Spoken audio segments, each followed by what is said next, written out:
شادی نہیں ہو رہی۔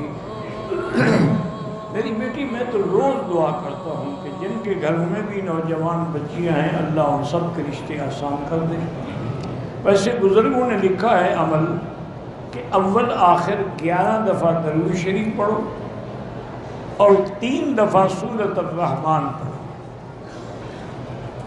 پھر 11 دفعہ درود شریف پڑھو، پھر اللہ سے دعا مانگو تو انشاءاللہ 3 دن میں، 7 دن میں، 11 دن میں، زیادہ سے زیادہ 21 دن تک رشتہ ہو جائے۔ یقین کے ساتھ آپ عمل کریں۔ اور دوسرا میری بیٹی ایک بات کا خیال بھی کریں کہ آج کل ہمارے دماغوں میں ایک بڑی غلط قسم کے روایات، ماں باپ کے بھی کہ کسی بڑی جگہ سے رشتہ ہو، لڑکے والے بھی اس جگہ رشتہ ہو جہاں جہیز آئے اور گاڑیاں بھی دیں، کاریں بھی دیں اور ساتھ فرنیچر بھی دیں، سامان بھی دیں۔ اس لیے جب ہم نے یہ جھوٹی انا بنا دی ہے تو رشتے ہونے ختم ہو گئے۔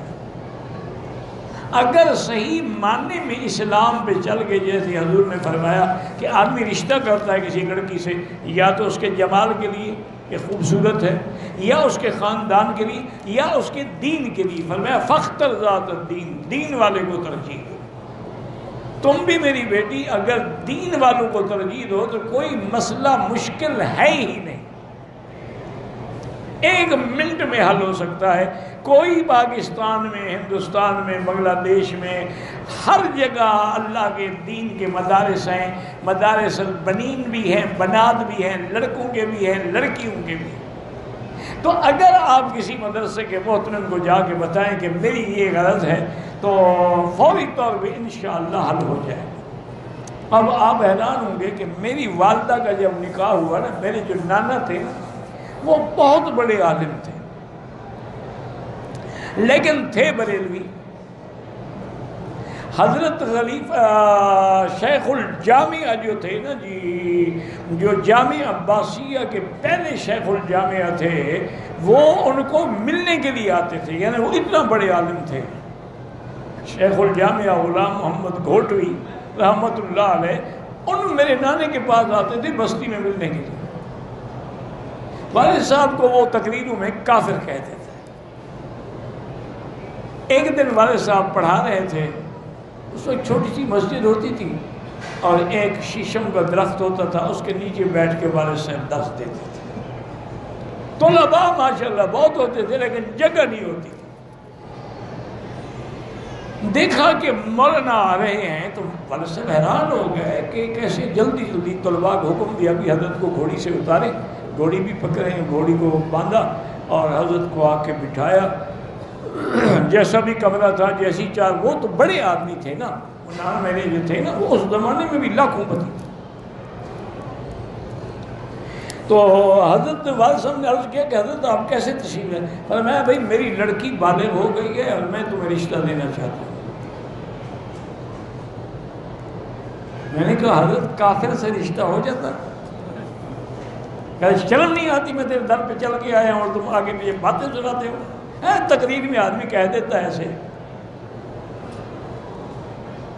تو یہ لوگ تھے کہ بس بالغ ہو گئی، میں ایک رات بھی اب اس کو گھر میں رکھنے کے لیے تیار نہیں، فوراً نکاح کرو اور اپنی بیوی کو لے آؤ۔ حضرت میں کہاں لے آؤں، میرے پاس جگہ ہی نہیں ہے۔ فرمایا بس ایک کمرہ اسی طلباء سے خالی کروا دو۔ یہ جب ایسی باتیں ہوتی تھیں تو رشتے میں دیر ہو سکتی ہے؟ پھر اللہ نے ایسا فیض کیا کہ والد صاحب پہ علامہ انور شاہ کاشمیری رحمۃ اللہ علیہ کی دعا سے اللہ نے خزائن السماوات والارض کے دروازے کھول دیے۔ والد صاحب فرماتے تھے کہ دولت دروازے توڑ کے نہیں آئی، میرے پاس تو پھاٹک توڑ کے آ رہی ہے۔ اتنا بڑے امیر بن گئے پھر ماشاءاللہ۔ تو یہ اگر ایسے رشتے کرو گے نا میری بیٹی تو کوئی تکلیف، آپ یقین کریں کہ میں حرم میں بیٹھا ہوں، میری جب شادی ہوئی مجھے پتہ نہیں تھا۔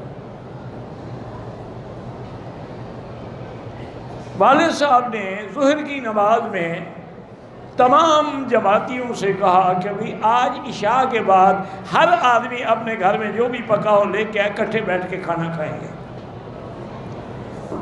تو شام کو 100-150 آدمی لے آیا، کوئی کچھ پر میں آج میں اپنے بیٹے کی شادی کر رہا ہوں، یہ اسی کی برات کی خوشی میں ہے۔ وہی بیٹھے بیٹھے نکاح کر دیا، نہ مجھے پتا ہے نہ میری بیوی کو پتا ہے، کیونکہ وہ ان کے بھائی کی بیٹی تھی، ولی تھے شرعاً، ان کا باپ تو فوت ہو چکا تھا اور میں تو ویسے ہی موجود تھا، بس نکاح ہو گیا، بات ختم ہو گئی۔ ساری برادری نے، انہوں نے کہا اللہ نے ایک بیٹا دیا تھا، وہ بھی میں سنت کے خلاف شادی کرتا، کیا کہہ رہے ہیں؟ ساری برادری ناراض ہو جائے، میں اللہ کے رسول کو ناراض نہیں کر سکتا، بس سنت ہے، نکاح ہو گیا جیسے حضور کے ہوا بی بی زینب کے بارے میں، اور میں بھی گھر سے کھانا لے آؤں، وہی کھلا دیا، فرمایا بابا یہی ولیمہ، تو میں نے آج جو سنت پہ عمل کر لیا ہے، اور مجھے کیا چاہیے؟ تو اگر یہی فیصلہ کر لو نا جی، انشاءاللہ کوئی لڑکی کوئی لڑکا جو ہے نا بغیر نکاح کے نہیں رہے گا۔ اور اس دور میں یہ ضروری ہے کہ جب لڑکی لڑکا بالغ ہو شادی کر لو، تاکہ وہ گناہوں سے بچ جائے، کیونکہ اب پورے دنیا کے اندر شیطان ناچ رہا ہے، اور موبائل کے ذریعے اسے تمہارے ہاتھ میں شیطان پکڑا دیا۔